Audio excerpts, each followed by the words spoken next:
Hey, welcome to Beta List. I've got Tom Moore here, the founder of Sqwiggle. So, how are you, buddy? Hey, great. Thanks for having me. No problem. So, Squiggle's been on the market for about 7 months now. This is not your first company, and it's really you're going for the really the co-working, the distributed teams, the sort of having everybody in one place, but not really, right? So, Yes, absolutely. what's sort of the, I guess, inspiration behind Squiggle? Where'd this sort of come from, and sort of what's your background in all this? Yeah, so for me, the inspiration on Sqwiggle was when I was working at Buffer over the last couple of years. So I kind of, it was about 2 years ago that I joined Buffer, and we didn't get into the States immediately because the H-1B visa cap. Yeah. So instead of kind of going back to our hometowns and living with our parents or whatever else we would have done, we just kind of decided to spin the globe and go and work from somewhere random. So we went and worked from Hong Kong for 6 months, Wow. and then while we were in Hong Kong, we made our first hire, and then we went and worked from Tel Aviv for 3 months, and we made another hire, another two hires, and then we came back to San Francisco and made another hire.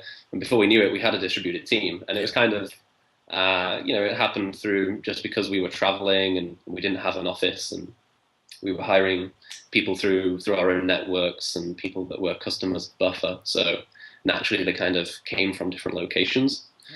Um, so yeah, so we built a distributed team there and really started to kind of feel some of the pains that can bring. So I guess you have the loneliness of that, and right. So you can work from coffee shops, you can work from co-working spaces, and those really help. Yeah. Like I'm in my flat right now, and I've been working here all day.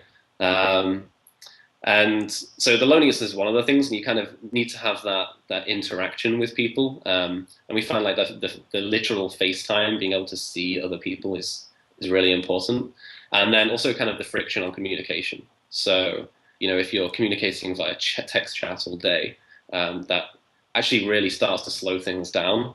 And it also means you kind of miss out on some of the water cooler type discussions that you would get in a physical office. Yeah, for sure. So yeah, I started thinking about how that could be solved, and how what kind of product needed to exist and whether other teams might have this problem. And as I kind of left Buffer in February, I met up with Eric and Matt, my two co-founders. Actually known Eric for a long time on the internet, and Matt's his long-term friend, and we kind of hit it off immediatting. And they were working on the same problem. They'd been freelancing, they'd been working remotely, and literally 2 weeks before they'd started putting together a prototype for something using multiple videos on the screen to kind of keep people together all day. And at the time, they were thinking that it would be something like akin to Google Hangouts that would stay on all day. You'd have full frame video and maybe just kind of mute the audio or something like that. Fair enough. So it was a very MVP of what we have now, and we just we kind of went up to Tahoe and made sure that we could kind of get along, and we started coding, and a month later we had a proper MVP that we started putting out to companies.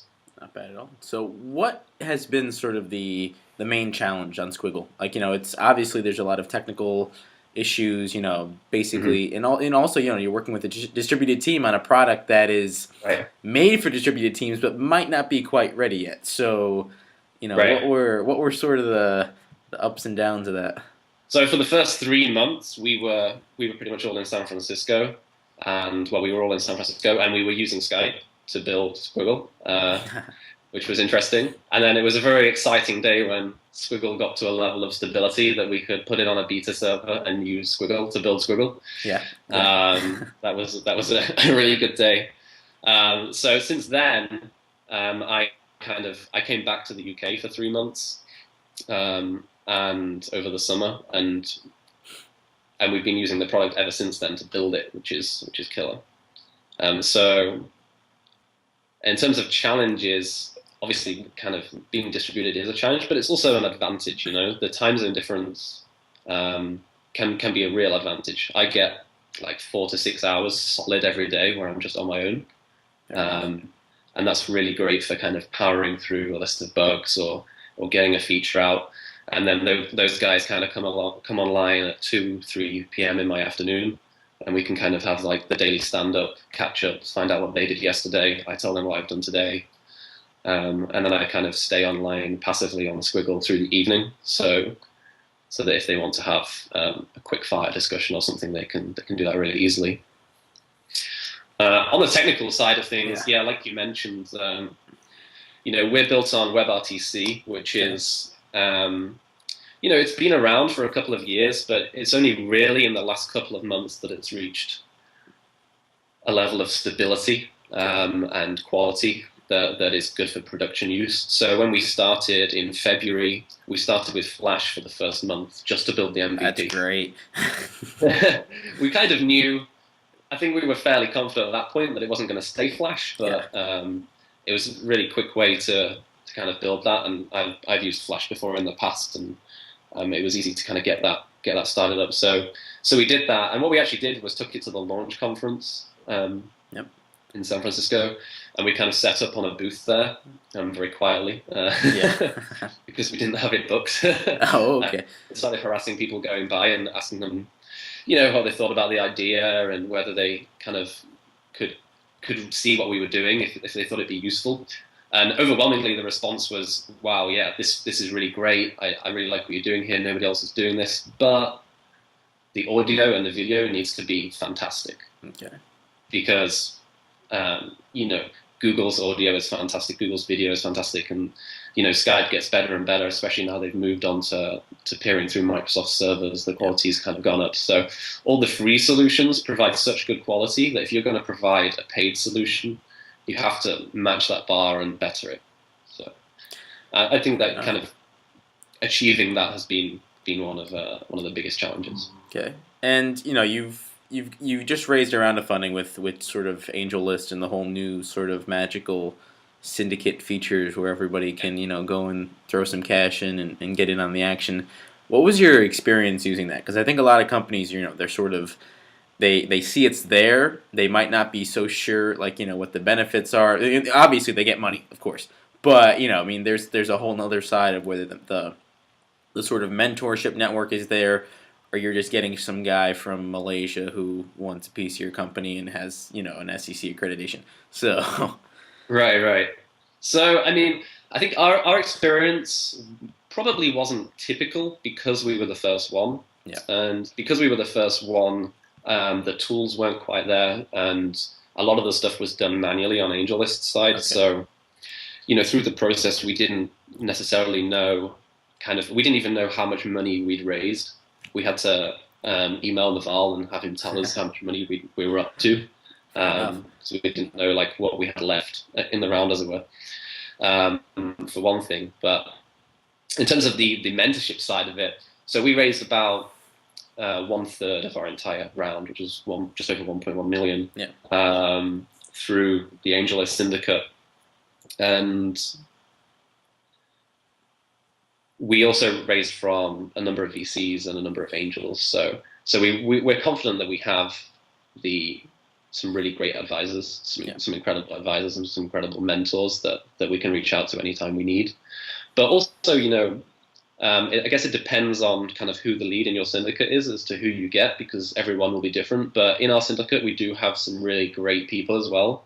And we've already been able to meet up with a number of them. And we've also had, video conversations with a number of them as well. So I think just because they're in the syndicate doesn't necessarily mean that they're going to be kind of poor quality people, like without any network, and also doesn't mean that they're uncontactable. In fact, it's a really great way to contact them. I think we could contact anybody in our syndicate and they'd be happy to help. Very cool. And so now you have money. So obviously you want to bail out the team. So what's been like, as we talked about a little bit a while ago, sort of, talent's scarce, but obviously, as you said, you don't really have that problem because you're distributed. You can find people anywhere, and you can sort of, and the product is distributed. Like, that's the principle behind the company, I guess you could say. So, Right. what's sort of been your experience with that? Similar to Buffer, where you're just going to go and maybe travel around and and pick up people as you go, or you know? So I mean, we've been traveling a little bit. I've come back to the UK, and Matt's gone back to Missouri. Oh, jeez, yeah. So we've not traveled extensively yet. Although I'm hoping over the next year I'll be able to do that a bit more. Um, in terms of hiring, it kind of, in some ways, it makes things easier, like you say, because you're not restricted to your geographical location. And obviously, it's really tricky to find great engineers in the valley right now. Yeah. And when you do find them, it costs a lot, right? Yeah. So I think we have been able to get more talent for the money that we have, which has been a really good advantage. In terms of downsides, it does kind of mean when you post a job listing and you kind of put the word remote in there, you do get people from all over the world, Yeah. And with all sorts of different skill sets, and it's much harder to kind of really evaluate how good they are. And I mean, although we are kind of distributed as well, we are kind of restricting our hiring to between Europe and the US, kind of that section of time zones. Yeah. Does that make sense? Yeah. So we're not going any further east than Europe right now, just so we don't spread ourselves really thin time zone wise, and we have like people on the west coast of America that never speak to the people in Asia or something like that. Yeah, exactly. Because although even having Sqwiggle and Sqwiggle being great and everything, it is a synchronous product, so yeah, you have to be online at the same time to use it. So okay, fair enough. And we discussed a little bit before about like feature sets, and you sort of mentioned the challenge of getting video and everything picture perfect, but et cetera, et cetera. Yeah. What about sort of the rest of the features? Like you started early on with just sort of a sign up early stage pricing where we're here, use us, complain, we want to hear it, and then now you're sort of at the per user. What sort of are you seeing users leave? Are you seeing users sort of say I want this, or is there something missing from Sqwiggle that obviously in your opinion maybe should be there right from the start, or what's sort of the product game plan on that end? Well, we're definitely still at the stage of we're here and tell us what's wrong. We're very much encouraging feedback, and we get so many support emails for the amount of customers we have, in terms of people requesting things and having great ideas on how they think it should work. Yeah. And in terms of features that we launched with that I think we should have had, like, absolutely, I think we launched uncomfortably early, for sure, and the quality of the beta product was interesting. Okay, fair enough. To say the least. Now, hopefully, the quality is a lot better, and I think we've polished a lot of things up. But we're still kind of like, as you insinuated, we're still missing a lot of core features. So okay.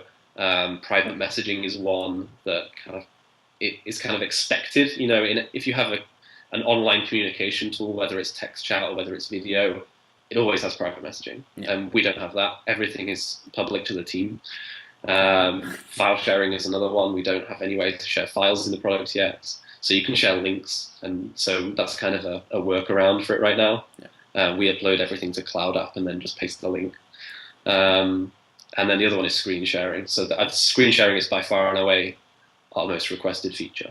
But we're working on all of these things hard, and hiring great people now. So I think in the next couple of months you'll see like a big push on features and really tidying up a lot of these things that it's missing right now. Okay, very cool.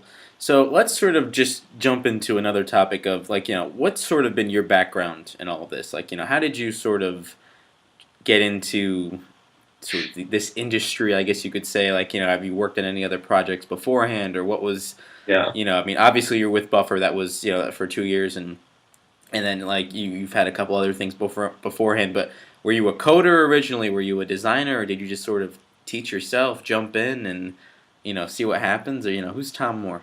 So. Okay, sure. Well, I guess I could start from the very beginning and do it very quickly. So, I mean, I've been coding since I was, about 13 years old. Oh, not bad at all. And I kind of originally got into coding games in Flash. So I I was making web games for quite a while, and I really enjoyed making games, and Flash made it very easy. Yeah. And it was a time when you could kind of make a game in a month, and there was all these Flash portals. I don't know. I think they still I exist. think I remember those. Yeah, miniclip.com and all those Right, different ones. Miniclip, Yeah. Congregate, Crazy Monkey, that kind of thing. Oh, So Crazy Monkey, that's a good you one. could sell your game to them, but you could sell the sponsorship package, so they would put their logo in your game, Yeah. put it on the site, and then they would hope that it would spread around the internet because Flash games get stolen left, right, and center. Yeah, exactly. And as a kid, it was a great way to make a little bit of money. Fair enough. And then I guess kind of from that, I got into startups and building more websites with the focus on making money in the first couple of years of university. And actually, at university, I didn't do a computing degree. I did a degree called architectural technology, Okay, which is wow. architecture with a focus on the technical side of it. Like CAD and that sort of thing, I'm assuming here. Right, yeah, CAD Okay. and detailing and doing 3D models and Very nice. things. So I did that at university, but while I was doing that, and also while I got a job in the industry afterwards for a couple of years, I was building websites on the side. I was watching This Week in Startups. I was listening to Twit. I was doing all this stuff, and then I realized, like, what's going on here? Like, this is clearly the thing I'm passionate about. Yeah. And so I kind of dumped my architecture career pretty rapidly, and I got a job at a web consultancy firm. Very cool. And then I kind of realized after a year working there, or a year and a half working there, that I was building startups for other people. Yeah. But I was a step closer, Yeah, you're getting there. Yeah, you're working your way up. Yeah, so we were just kind of working for people in the city, and they would come in with ideas and a budget, and we'd build the startup for them, basically, and I was responsible for all of the front end coding and the kind of UX and UI and the product side of it. And I realized after a couple of years working there that I was building them for other people, and I should be doing this for myself. And that was exactly. That was when Joel and Leo had just started to see some very, very early success with Buffer. So I kind of reached out to them, and I mean I'd already known Joel for quite a while through the small startup scene in the north of the UK, and kind of said, "Hey, how's it going? Do you need any help?" Yeah, I'm here. So. And that's how that kind of kicked off. Okay, very cool, man. What would be sort of your just sort of conclude, I guess, what would be sort of your top sort of tips or failures or things that maybe people should learn from maybe things that you've gotten wrong in your I'm sure there might be plenty, but like in your sort of tenure of doing all of this. What we've gotten wrong. Well, like I say, we've probably got so much wrong that I'm blanking on it immediately. Bad hires, do you go and a couple, the funniest thing is actually a couple weeks ago, a friend of mine said, just for example's sake, PR guy, the interview's actually up on Beta List, but he just started out in PR, and he was just so bold when he was doing PR for a company that he was just, said, this is 100 times better than the competitor, and was extremely bold about not bad mouthing the competitor, but like was a pretty ball. He took some balls, So, but but in the long run it paid off. But in the short term it was just like, oh my God, what did I So but it's just sort of the maybe your top sort of thing that's off the top of your head that you just sort of really like maybe it's like I would have turned this around or something like that. So I mean we've been very lucky in that we're building a company in an age where there's so much advice on the internet. That is so true, yeah. That we've really been able to learn from a lot of other people's mistakes, I would say. And so we've, particularly, Buffer and at Sqwiggle from Buffer, we've been able to skip over a lot of mistakes that everybody would have made a long time ago because of that advice. Like I would normally say like, oh, make sure you release early enough, or we didn't release early enough, but we did release crazy early. We probably released too early. Yeah, So maybe maybe that's a learning. type If thing. you Yeah, have a more complicated product with entrenched competitors, then maybe you should put a little bit more polish on it before you push it out the yeah, door. Um, and on the hiring side of things as well, I've just been like reading up and seeing what everyone else's mistakes have been, and trying not to make those. okay, I don't think I have any specific lessons that I've learned on hiring yet, other than um, yeah, no, I haven't got any yeah, lessons that I've learned on hiring, because I'm still reading everyone else's yeah, advice. I'm still learning absolutely every single yeah. day. That's good advice in itself. I mean, sort of prepare yourself ahead of time with sort of the wisdom of others before you just sort of jump in and screw yourself. So Right, and then like I say, there's so much out there. yeah, On Quora is an incredible resource, and then obviously like entrepreneurs blogs, and then like Addy's public beta now. yep, Between all these things, you can have a really really solid grounding in whatever it is you're tackling before you even go in there, very cool.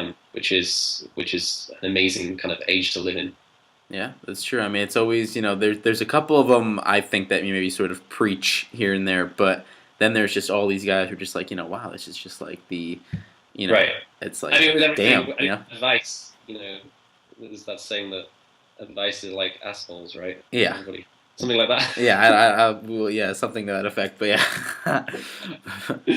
um, But so very you cool. have to kind of pick the gold out, but Yeah, it really is a great time to have for that. very cool, man. Well, I'm looking forward to seeing what Sqwiggle comes out and get the file sharing features up, and then I'll give it a roll, and then we'll use it a couple of Yeah, I things we're hope working so. on. So yeah, thanks a lot, man. It's been great. So I wish you guys the best success, and go for gold. So Awesome. Thanks so much, Jeff. thank Thank you you. very much.